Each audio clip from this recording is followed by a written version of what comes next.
ದಿವಸ ನಮ್ಮ ಚಾನಲ್ಗೆ ನೀರು ಬರೋದನ್ನ ಒಡೆದಾಡ್ತಿದ್ದಾರೆ. ಒಂದು ಕತೆ ಹೇಳ್ಬೇಕಾಗತ್ತೆ ಇದ್ರ ಬಗ್ಗೆನೇ. ಒಂದು ಗೌಡ ಇಬ್ಬರು ಹಳ್ಳಿಯಾಗ ಎಮ್ಮೆ ವ್ಯಾಪಾರ ಮಾಡ್ಕೊಂಡಿರ್ತಾರೆ. ಅದು ಎಮ್ಮೆ ಇದಿರ್ತೈತಿ, ಗೌಡ್ಗೆ ಹಾಲಿರಲ್ಲ. ಹಾಲಿಗೋಸ್ಕರ ಪಂಚಾಯತಿ ಬರ್ತದೆ 50 ರೂಪಾಯಿ ಡಿಫ್ರೆನ್ಸ್ಗೆ. ಒಂದಿನ ಒಬ್ರಿಗೆ ಏನು ಹೇಳ್ತಾನೆ, ಸೋಮವಾರ ಬರ್ರಿ ಅಂತಾನೆ, ಇನ್ನೊಬ್ಬರು ಮಂಗಳವಾರ ಬರ್ರಿ ಅಂತಾನೆ. ಇವರು ನಿನ್ನೆ ಬಸುಡಿ ಮಗ ಬರೋಕ್ಕೆ ಹೇಳಿದ್ದು, ಅವ್ನು ಯಾಕೋ ಬಂದಲ್ಲೋ, ನಾಡ್ದು ನೀನು ಬುಧವಾರ ಬಾ ಅಂತಾನೆ. ಈ ಥರ ಆಗಿ ಹೋಗ್ಬಿಡುತ್ತೆ. ಯಾಕಂದ್ರೆ ನಾವು 4 ಕರ್ಕನಕ್ಕೆ ಪಡಕತ್ತಲ್ಲ ಎಮ್ಮೆದು ದಿನನಿತ್ಯ. ಆ ಥರ ಆಗಿಬಿಟ್ಟು ನಮ್ಮನ್ನು ದಾರಿ ತಪ್ಸೋಕ್ಕೆ. ಮತ್ತು ಇದೇ ಡಿ.ಕೆ. ಶಿವಕುಮಾರು ಸೀಟ್ ಸಿಗೋವರೆಗೂ ಕಂಡು ದೇವ್ರಿಗೆ ದೇವುಗಳಿಗೆ ಮಾಟ ಮಂತ್ರ ಯಾವುದು ಬಿಡ್ದಂಗೆ ಅಡ್ಡಾಡಿದ್ನಲ್ಲಪ್ಪ. ಈ ರೈತರ ಕೂಗೇನು ಕೇಳಿಸ್ತಾ ಇಲ್ವಾ? ಇವತ್ತು ನಾವು ಅನ್ನದಾತರು ಬೀದಿ ಇಳಿಬೇಕಾ? 15 ದಿವಸದಿಂದ ಅವು ಬೆಂಗಳೂರು ಬಾ ಅಂದ್ರೆ ಬಂದ್ವಿ, ಇಲ್ಲಿ ಬಾ ಅಂದ್ರೆ ಬಂದ್ವಿ. 16ಕ್ಕೆ ತಡೆ ಇರೋಂಥದ್ದು ನಾವು ತಪ್ಪು ಮಾಡಿದ್ವಿ. ಬೆಂಗಳೂರಿಗೆ ಹೋಗಿ ನಾವು ಯಾವುದೇ ಕಾರಣಕ್ಕೂ ಶಾಂತಿಯುತವಾಗಿ ಹೋರಾಟ ಮಾಡ್ತೀವಿ. ನಿನ್ನೆ ಅರೆಸ್ಟ್ ಮಾಡ್ತೀವಿ ಅಂದರು, 3,000 ಜನ ಬಂದರು. ನಾಳೆ ಒಂದು 7-8 ಸಾವಿರ ಜನ ಬರ್ತಾರೆ. ಮುಂದೆ ಏನು ಅನಾಹುತ ಆದರೂ ಕೂಡ ಇವತ್ತಿನ ಸರ್ಕಾರ ಅಧಿಕಾರಿಗಳು ಏನಿಬ್ಬರು ಮಂತ್ರಿಗಳು ಅದಾರಲ್ಲ, ಇಬ್ಬರು ನೇರವಣಿ. ಯಾರಿಗೊಂದು ಸಣ್ಣ ಪೆಟ್ಟಾದರೂ, ಅಂಗಡಿಯರಿಗೆ ಪೆಟ್ಟಾದರೂ ಕೂಡ ಅವರ ಹೊಣೆ, ರೈತರಿಗೆ ಪೆಟ್ಟಾದರೂ ಕೂಡ ಅವರ ಹೊಣೆ. ನಮಗೆ ತಕ್ಷಣ ನೀರು ಇವತ್ತೇ ಬಿಡ್ತೀವಿ ಅಂತಂದ್ರೆ ಬೆಳಗ್ಗೆನೂ ನಾವು ವಾಪಸ್ ತಗೊಂಡ್ಬಿಡ್ತೀವಿ ಸ್ಟ್ರೈಕ್ನ. ಇಲ್ಲಾಂದ್ರೆ ನಿರಂತರ ನಾವು ಮತ್ತೆ ಹೆದ್ದಾರಿ ಬಂದ್ ಮಾಡ್ತೀವಿ.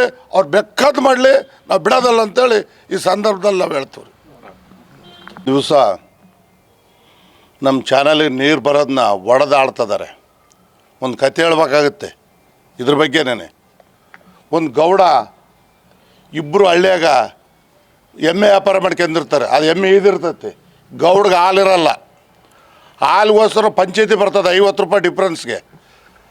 ಒಂದಿನ ಒಬ್ರಿಗೆ ಏನು ಹೇಳ್ತಾನೆ, ಸೋಮವಾರ ಬರ್ರಿ ಅಂತಾನೆ, ಇನ್ನೊಬ್ಬರು ಮಂಗಳವಾರ ಬರ್ರಿ ಅಂತಾನೆ. ಇವರು ನಿನ್ನೆ ಬಸುಡಿ ಮಗ ಬರೋಕ್ಕೆ ಹೇಳಿದ್ದು, ಅವ್ನು ಯಾಕೋ ಬಂದಲ್ಲೋ, ನಾಡ್ದು ನೀನು ಬುಧವಾರ ಬಾ ಅಂತಾನೆ. ಈ ಥರ ಆಗಿ ಹೋಗ್ಬಿಡುತ್ತೆ. ಯಾಕಂದ್ರೆ ನಾವು 4 ಕರ್ಕನಕ್ಕೆ ಪಡಕತ್ತಲ್ಲ ಎಮ್ಮೆದು ದಿನನಿತ್ಯ. ಆ ಥರ ಆಗಿಬಿಟ್ಟು ನಮ್ಮನ್ನು ದಾರಿ ತಪ್ಸೋಕ್ಕೆ. ಮತ್ತು ಇದೇ ಡಿ.ಕೆ. ಶಿವಕುಮಾರು ಸೀಟ್ ಸಿಗೋವರೆಗೂ ಕಂಡು ದೇವ್ರಿಗೆ ದೇವುಗಳಿಗೆ ಮಾಟ ಮಂತ್ರ ಯಾವುದು ಬಿಡ್ದಂಗೆ ಅಡ್ಡಾಡಿದ್ನಲ್ಲಪ್ಪ. ಈ ರೈತರ ಕೂಗೇನು ಕೇಳಿಸ್ತಾ ಇಲ್ವಾ? ಇವತ್ತು ನಾವು ಅನ್ನದಾತರು ಬೀದಿ ಇಳಿಬೇಕಾ? 15 ದಿವಸದಿಂದ ಅವು ಬೆಂಗಳೂರು ಬಾ ಅಂದ್ರೆ ಬಂದ್ವಿ, ಇಲ್ಲಿ ಬಾ ಅಂದ್ರೆ ಬಂದ್ವಿ. 16ಕ್ಕೆ ತಡೆ ಇರೋಂಥದ್ದು ನಾವು ತಪ್ಪು ಮಾಡಿದ್ವಿ. ಬೆಂಗಳೂರಿಗೆ ಹೋಗಿ ನಾವು ಯಾವುದೇ ಕಾರಣಕ್ಕೂ ಶಾಂತಿಯುತವಾಗಿ ಹೋರಾಟ ಮಾಡ್ತೀವಿ. ನಿನ್ನೆ ಅರೆಸ್ಟ್ ಮಾಡ್ತೀವಿ ಅಂದರು, 3,000 ಜನ ಬಂದರು. ನಾಳೆ ಒಂದು 7-8 ಸಾವಿರ ಜನ ಬರ್ತಾರೆ.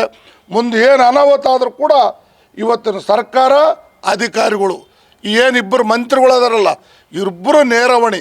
ಯಾರಿಗೊಂದು ಸಣ್ಣ ಪೆಟ್ಟಾದರೂ, ಅಂಗಡಿಯರಿಗೆ ಪೆಟ್ಟಾದರೂ ಕೂಡ ಅವರ ಹೊಣೆ, ರೈತರಿಗೆ ಪೆಟ್ಟಾದರೂ ಕೂಡ ಅವರ ಹೊಣೆ.